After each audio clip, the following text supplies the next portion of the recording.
નમસ્કાર વિદ્યાર્થી મિત્રો, વિમળા વિદ્યાલય ઈ ક્લાસીસમાં આપનું હાર્દિક સ્વાગત છે।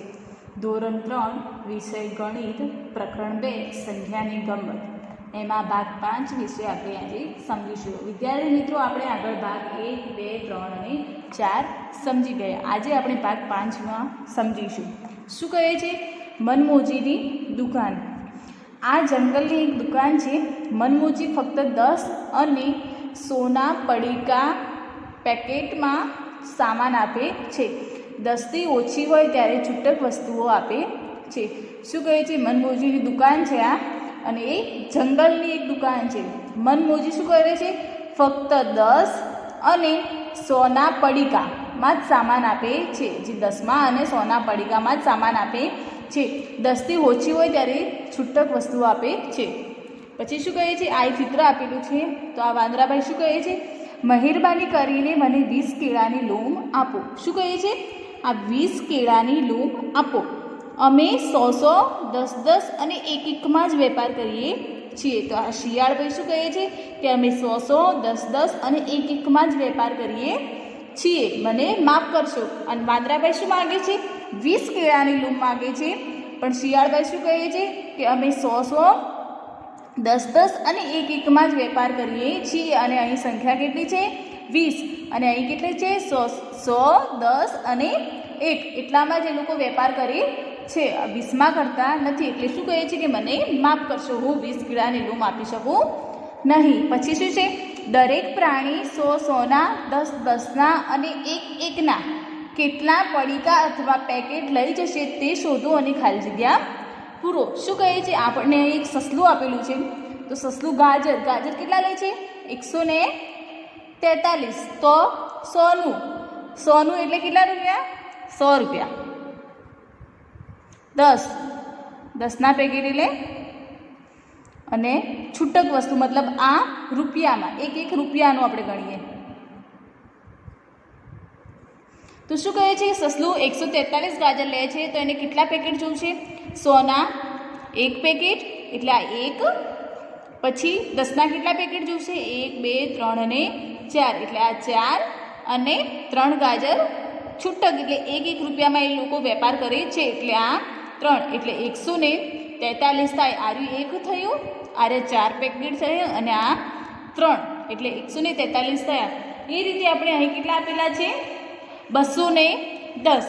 તો 210 છે, તો આપણે એને આ પેકેટમાં વેચવાના છે। એક 100નું પેકેટ કરવાના, 10ના અને છૂટક 1 રૂપિયાના કરવાના। તો આપણે જોઈએ 210ને કઈ રીતે લખાય? તો 100ના પેકેટ કેટલા? 200 એટલે 2 વખત થાય 100, તો કેટલા લખવાના? 2। 10ના કેટલા થશે? 10ના 1, 210 કહે છે એટલે 10ના કેટલા? 1, અને છૂટક તો 1 થતું નથી, કારણ કે પાછળ સંખ્યા 0 છે, એટલે અહીં પણ 0, કારણ કે 1 રૂપિયાનું કશું છૂટક થતું નથી। એ રીતે અહીં કેટલા છે? 242। તો 242ના આપણે 100ના પેકેટ કરીએ તો કેટલા થાય? 2। 10ના કેટલા થાય? 4, અને વધ્યા કેટલા છૂટક? 2 રૂપિયા। તો 1 રૂપિયો એટલે 2 થાય। પછી છે 552। તો 500ના 100ના આપણે જોઈએ તો 5 ગુણ્યા 100 કરીએ તો કેટલા થાય? 500 થાય। તો અહીં કેટલા આવશે? 5 પેકેટ 100ના, પછી 10ના કેટલા પેકેટ? તો એ બી 5, અને 1 રૂપિયાના આપણે ગણીએ તો કેટલા થાય? 2 પેકેટ। તો વિદ્યાર્થી મિત્રો, અહીં આપણે 100ના 10ના અને 1 કેટલા પડીકા પ્રાણીઓ લઈ જશે એના વિશે આપણે સમજ્યા। વિદ્યાર્થી મિત્રો, હવે છે મનમોજીની પૈસા લેવાની રીત પણ મનમોજી છે। શું કહે છે કે મનમોજીની દુકાન આપણે જોઈ તો એની પૈસા લેવાની રીત પણ કેવી છે? મનમોજી। તે ફક્ત 100ની નોટ, 10ની નોટ અને 1 રૂપિયાના સિક્કામાં જ પૈસા લે છે। શું કહે છે? આ કેટલાની નોટ છે વિદ્યાર્થી? તો 100ની, પછી આ 10ની, અને આ 1 રૂપિયાનો સિક્કો, પૈસા જ લે છે। હવે શોધી કાઢો કે તેમણે એટલે પ્રાણીઓએ જે લીધું છે તેના બદલામાં તેઓ કેવી રીતે પૈસા ચૂકવશે। શું કહે છે કે પ્રાણીઓએ જે લીધું છે એના બદલામાં તે કેવી રીતે પૈસા ચૂકવશે? તો આપણે જોઈએ કે 100ની નોટ કેટલી આપશે, 10ની નોટ કેટલી આપશે, અને રૂપિયાનો સિક્કો કેટલી આપશે। તો આપણે પહેલાં એને દોરી લઈશું।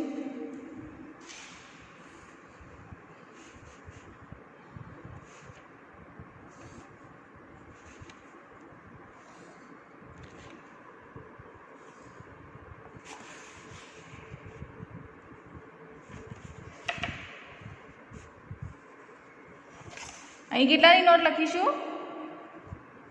100ની નોટ, પછી 10ની નોટ અને 1 રૂપિયાનો સિક્કો.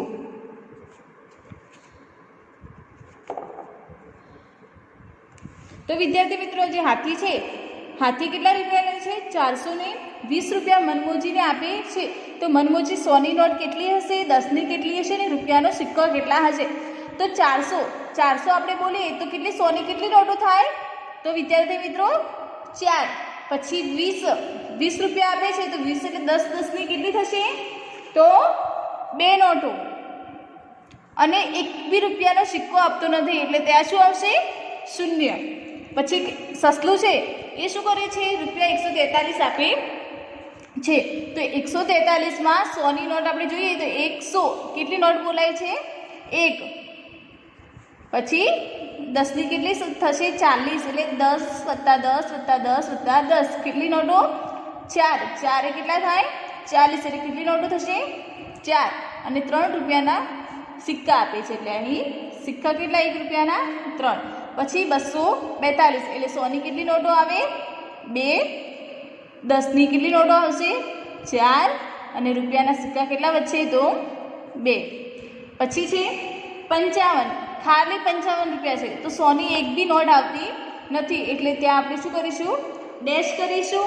અને 55 એટલે 50 + 5 થાય એટલે 10ની કેટલી નોટો થશે? 5. અને ઉપર કેટલા રૂપિયા વધ્યા? 5. તો 5ના એ સિક્કા આપશે એટલે કેટલા થયા? રૂપિયાના સિક્કા કેટલા થયા? 5. 10ની નોટ કેટલી થઈ? 5. તો વિદ્યાર્થી મિત્રો, તમે અહીં સમજી ગયા કે 100ની નોટ, 10ની નોટ અને 1 રૂપિયાની સિક્કામાં આપણે કોઈ સંખ્યા હોય તો એને કઈ રીતે વહેંચી શકીએ. હવે શું કહે છે? હું કોણ છું સંખ્યા સાથે જોડો. 1 નંબર છે, હું 40 અને 50ની વચ્ચે આવું છું અને મને લખવામાં 5 આવે છે. શું કહે છે કે હું 40 અને 50ની વચ્ચે આવું છું અને મને લખવામાં 5 આવે છે. તો 40 અને 50 વચ્ચે એવી કઈ સંખ્યા છે કે જેની આગળ કાં તો પાછળ 5 સંખ્યા આવે? તો આપણે બોલીએ 41, 42, 43, 44, 45, 46, 47, 48, 49 અને 50. તો આપણે જોઈએ કે 45 સંખ્યા આવે ત્યાં પાછળ કઈ સંખ્યા આવે છે? 5 આવે છે. તો કઈ સંખ્યા આવે? એ 45 જવાબ આપણે જોડવાનું છે. પછી બીજા નંબરમાં શું છે?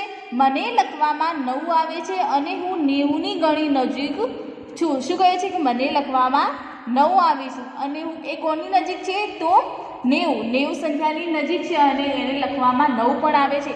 તો 90ની નજીક હોય એવી કઈ સંખ્યા હોય? આમાંથી જે આવતી હોય 9 સંખ્યા આવતી હોય તો આપણે જોઈ શકીએ કે આ 89. તો આપણે જોડી શકીએ. પછી ત્રીજા નંબરમાં છે, મારા પછી તમે ચોગ્ગો એટલે કેટલા રન થાય? 4 મારો તો તમે સદી કરી શકો છો. એવી કઈ સંખ્યા છે આમાંથી કે તમે જેને ચોગ્ગો મારો તો તમારી 1 સદી પૂરી થાય? તો 1 સદી પૂરી કરવા 1 સદીમાં કેટલા હોય? 100. અને 100માંથી આપણે 4 બાદ કરીએ તો કેટલા આપણને મળે? 96. તો 96માં આપણે ફરી 4 સરવાળો કરીએ આર્યો તો આપણને આપણી સંખ્યા મળી જાય. તો કેટલો જવાબ આવે? 96. પછી જે હું 10ની 10 નોટો જેટલો છું. કેટલી? 10ની 10. તમે 10 × 10 કરો તો પણ તમને જવાબ મળી જાય. અથવા 10 + 10 એવી રીતના 10 વખત આપણે ગણીએ તો આપણને જવાબ મળી જાય. તો શું જવાબ આવશે? આપણે 10ની 10 નોટો એટલે 100. પછી જે હું સદી પ્લસ સરવાળો અડધી સદી છું. શું કહે છે? હું 1 સદી અને એની અંદર આપણે બીજી અડધી સદી ઉમેરીએ તો એની સંખ્યા આમાં છે. 1 સદી બરાબર કેટલા રન થાય? 100. અને બીજી અડધી સદી બરાબર 50. તો 100 + 50 કરીએ તો કેટલા થાય? 150. તો આપણને આ જવાબ આપણને મળી ગયો 150. પછી છે, હું 77 અને 97ની બરાબર વચ્ચે છું. આપણે એકડી બોલીએ અને જે આપણે 71 થી 80 અને 81 થી 90 અને 91 થી 100માં જે 77 અને 97ની બરાબર વચ્ચે છે તો એ કઈ સંખ્યા હોઈ શકે? 87. જે આ કઈ. તો વિદ્યાર્થી મિત્રો, તમે સંખ્યાને ઓળખતા પણ શીખી ગયા. વિદ્યાર્થી મિત્રો, હવે છે આ કેટલા છે આપણે સમજવાનું કે નીચે આપણને રૂપિયા, સળિયો, બ્લોક, મણકા અને રૂપિયા આપેલા છે તો એ કેટલા છે એ આપણે ગણવાના છે. શું કહે છે? 100 ની 2 નોટો છે અને 10 ની કેટલી નોટો છે? 4. તો 100 ની 2 નોટો કેટલા થાય? 100 વત્તા 100 તો કેટલા થયા? 200. 200 આ રૂપિયા અને 10 ની કેટલી નોટો છે? 4. તો કેટલા થાય? 10, 20, 30 અને 40. તો આપણે વત્તા 40 નોટો કરીએ તો આપણે શું જવાબ મળે? 240 રૂપિયા છે. તમે સમજી ગયા વિદ્યાર્થી મિત્રો? આ બે 100 ની નોટો એટલે 200, પછી 210, 220, 230 અને 240. તો આ કેટલા રૂપિયા છે? 240. એ રીતે આ છે સળિયો. તો સળિયોમાં શું છે? 100, 2, 3, 3 વખત 100 એટલે 300, પછી 310 અને આ આપણે ગણવાની છે 1, 2, 3, 4, 5, 6, 7, 8 અને 9. તો કેટલી સળિયો થાય? કેટલી સળિયો થશે? 319 સળિયો થશે. કઈ રીતે? તો આપણે જોઈએ. આ 100 એટલે 300 વત્તા 10 આરા 10 વત્તા આ 9 સળિયો. તો કેટલો જવાબ આવશે? 319 સળિયો આપણને મળશે. હવે છે બ્લોક. તો બ્લોક આ કેટલાના છે? બંને 100 ના. તો 100 વત્તા 100 કરીએ તો કેટલા મળે? 200. 200 વત્તા 10 વત્તા આ કેટલા છે? બે બ્લોક આપેલા છે તો કેટલા મળશે? 212 આપણને બ્લોક મળશે. એ રીતે મણકા છે. મણકામાં જુઓ નીચે સંખ્યા લખેલી નથી. આ આપણે જાતે ગણીને લખવાનું છે. તો આપણે ગણીશું કે કેટલા મણકા છે. તો 1, 2, 3, 4, 5, 6, 7, 8, 9, 10. આ બ્લુ કલરના 10 છે.